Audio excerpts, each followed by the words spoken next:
My girlfriend told me to stop acting like a father to her kids after 5 years of me paying for everything. So I stopped paying. The reality hit her faster than I'd expected. I've been sitting on this for 3 weeks trying to figure out how to even write it. I'm not good at this stuff. I don't post online. I don't talk about my feelings in public. But I've been staring at my apartment ceiling at 2 a.m. enough nights in a row that I figured maybe getting it out would help. It probably won't. But here we go. I met Lisa at a friend's backyard barbecue 6 years ago. She was standing by the cooler looking completely drained in that specific way single moms get drained. Not tired from work. Tired from carrying everything alone. We started talking. She laughed at my terrible jokes. On the second date, she told me she had 2 kids. Ethan was 7, Sophie was 5. Their dad, Mark, was around but not consistent, which I'd later learn was a very polite way of saying he'd call 3 times in one weekend and then vanish for 4 months. I didn't run. I want to be honest about why. It wasn't because I was some noble guy who loved instant family life. It was because I genuinely liked her. And when I met the kids about 2 months in, something just clicked that I wasn't expecting. Ethan was this serious little dude who wanted to show me his dinosaur facts immediately. Like, no warm-up period, just, did you know a T-Rex's arms were actually really strong, even though they were short? And Sophie kept hovering near the doorway doing this thing where she'd run away if I looked at her directly, but kept creeping back. Classic. I grew up with a younger sister. I knew exactly what that was. I wasn't trying to be their dad. I wasn't trying to be anything. It just sort of happened gradually. By the time we hit the 1-year mark, I was doing school pickups twice a week because Lisa's schedule was brutal. By year 2, I was at every soccer game, every school play, every parent-teacher conference Lisa would let me come to. I used to sit in those little plastic chairs next to her, and the teachers would naturally talk to both of us like we were both the parents, and neither of us corrected them. Ethan started calling me D at some point. Not Dad, just D. Like a nickname. I never asked him to. I never pushed it. I remember the first time it happened. We were in the car after one of his games, and he said, "Thanks for coming, D." And I had to look out the window for a second because I wasn't expecting to feel that much. Sophie was more cautious. She held out longer. But by year 3, she started leaving drawings on my side of the bed when she'd come in on weekend mornings. Little crayon pictures of our family. She always drew me taller than I actually am. I kept every single one of them. I'm not saying this to make myself sound good.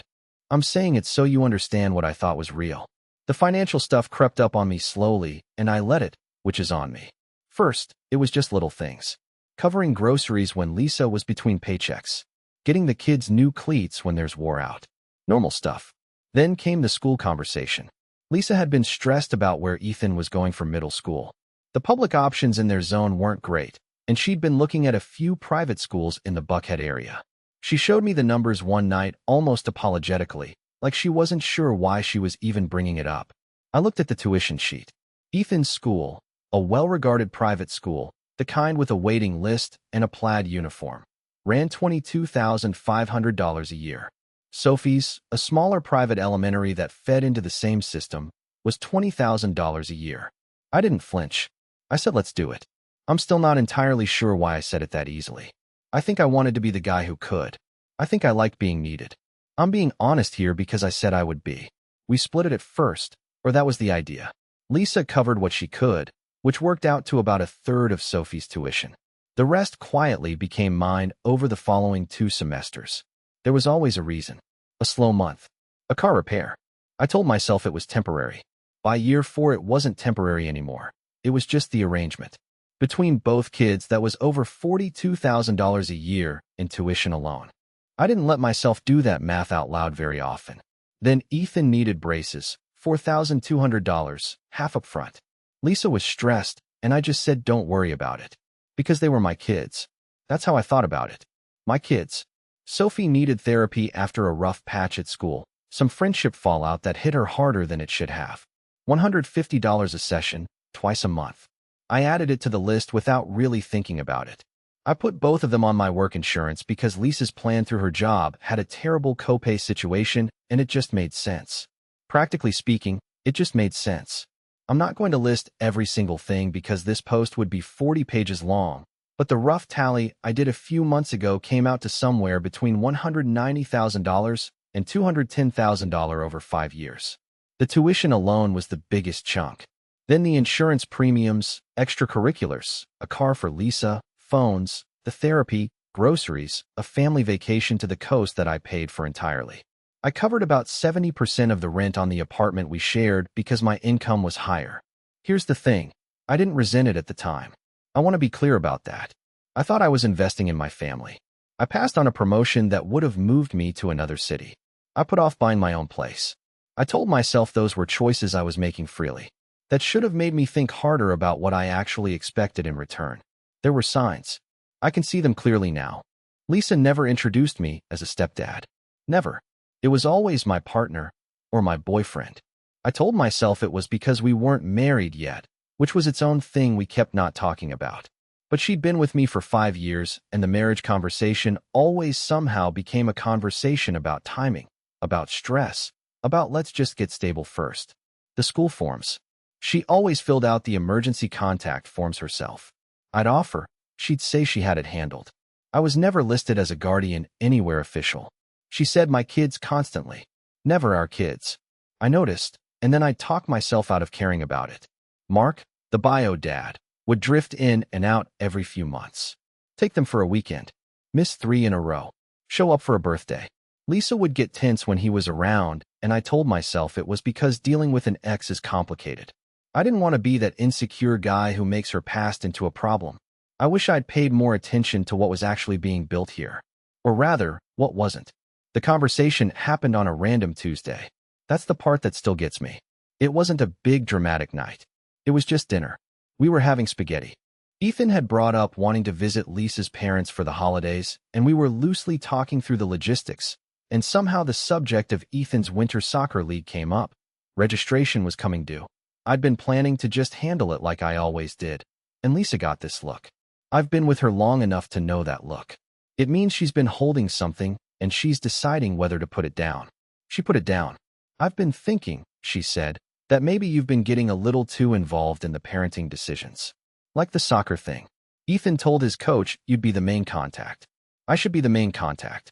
I put my fork down. Okay, I can change that. I didn't think it mattered. It matters because you're not his parent. I looked at her. What? I just mean, you're my boyfriend. They have a dad. I kept my voice very calm, which is something I do when I'm actually the opposite of calm. Their dad was at 2 games last year. I was at every single one. I know that and I appreciate it. But I think the kids are starting to get confused about roles. About what you are to them. What I am to them. I repeated that back to her. She said she didn't mean it like that. I asked her how she meant it. She said she just needed me to respect that she was the parent. That decisions about the kids were hers. So what am I? I asked. You're my partner. You're important to me. But you need to understand your place. There it is. Your place. I nodded slowly. I said something like, okay, I hear you. I finished dinner. I helped Ethan with his homework that night. I read Sophie part of her book before bed. I don't think Lisa understood that something broke right there. Quietly. Like a seam giving out. I didn't blow up. I didn't argue. I went to bed, and I lay there thinking about the phrase their father, Mark, who paid a couple $100s a month in child support that barely covered Sophie's therapy copays. Mark, who Lisa still occasionally made excuses for because he's trying. I thought about my place. Then I started doing math. I want to be careful about how I describe the next part because I know how it looks. I'm not going to pretend I was fully rational. I was hurt, and I was doing that thing where you get very quiet and very organized because the alternative is something you can't take back. Over the next 10 days, I made some changes. The first thing I looked at was the spring tuition. Both schools billed semesters. Spring invoices were due in 6 weeks. $11,250 for Ethan's school, $10,000 for Sophie's. $21,250 total, due within the same 2-week window. It had always just come out of my account automatically. I logged into both portals and canceled the autopay. No drama. Just a few clicks. I want to say I hesitated. I'm not sure I did. Then I called my HR department and updated my insurance. Ethan and Sophie were removed from my plan. I didn't do it angry. I did it like I was correcting a clerical error. Because technically, wasn't I? They weren't my kids. She'd clarified that. I started looking at 1-bedroom apartments. Nothing dramatic. Just looking. That same night, I sat on the floor of Ethan's room and helped him build a model rocket kit we'd bought together 2 weeks earlier. We spent like an hour on it. He talked about wanting to be an engineer. I told him he'd be a great one. I'm in it completely. The contrast between those two things, what I was doing and how I still felt about those kids, that's the part one don't know how to reconcile even now. The tuition email arrived on a Monday. Ethan's school sent an automated past due notice. Lisa forwarded it to me with a single line. Is this a mistake? I texted back, no, I canceled the auto pay. She called immediately. What do you mean you canceled it? I figured his dad would want to cover it. You said they have a dad. That's not. Marcus doesn't. You can't just. She was cycling through responses too fast to finish any of them. This isn't funny. I'm not being funny. Ethan's tuition is $11,000 due in 2 weeks. Sophie's is $10,000 the week after. Do you understand what you've just done? I did understand. That was the thing. I'd done the math very carefully. You need to talk to Mark, I said. I'm sure he'll step up. She hung up. Sophie's school notice came 4 days later. I know because Lisa sent me a screenshot at 11 p.m. with no message attached. Just the invoice. $10,000. Past due notice in red at the top. I looked at it for a while and put my phone face down. The insurance she found out about separately about a week after that, when Sophie had a routine checkup and the card got declined.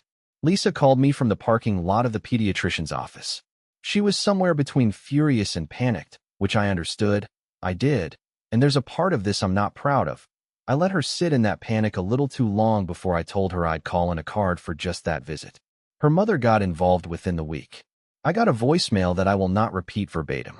Lisa's best friend Cara, who I'd always gotten along with, texted me. What is happening with you? This isn't who you are. I didn't respond. I wasn't sure she was wrong. The part one think about the most is when Ethan figured out something was wrong. Kids are so much smarter than you want them to be. He cornered me one afternoon when I was over picking up the last of some things I'd left at the apartment. He stood in that serious way he has, arms crossed, very small and very grave. Are you leaving? He asked. I didn't know what Lisa had told them. I said, your mom and I are going through some stuff. Because of the money stuff? I looked at him. 12 years old. Where did you hear that? Mom's been on the phone a lot. I crouched down so I was at his level, which I've always done since he was little. Hey, nothing about this is because of you or Sophie. Okay, none of it. He looked at me for a long time. But you're still leaving. I didn't have a good answer for that. I still don't. Sophie was worse. Sophie came out from the hallway where she'd obviously been listening, and she just said, very quietly, can I come with you?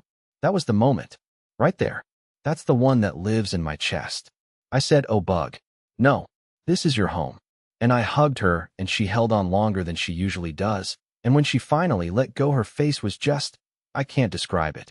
I went to my car and sat there for probably 15 minutes before I could drive. Lisa and I met for coffee about 3 weeks after I moved out. She looked exhausted in a new way, different from the tired mom exhaustion I'd always known. This was a different kind of tired. She'd had to pull Ethan from the private school mid-year, which meant finding a spot in the public system and dealing with that whole transition mid-semester. Sophie's school had given her a short extension on the invoice, but that clock was running out too. Mark had apparently been asked to step up and found a lot of reasons not to. She told me she'd made a mistake. I wrapped my hands around my coffee cup. What kind of mistake? I handled it wrong. What I said, I didn't mean. I think you meant it, I said. I think you'd been thinking it for a while, and it finally came out. That's not fair. Lisa, I kept my voice level. You spent 5 years letting me be their dad in every practical way possible. Every hard thing, every expensive thing, every 2 a.m. sick kid thing. Over $42,000 a year just in school fees.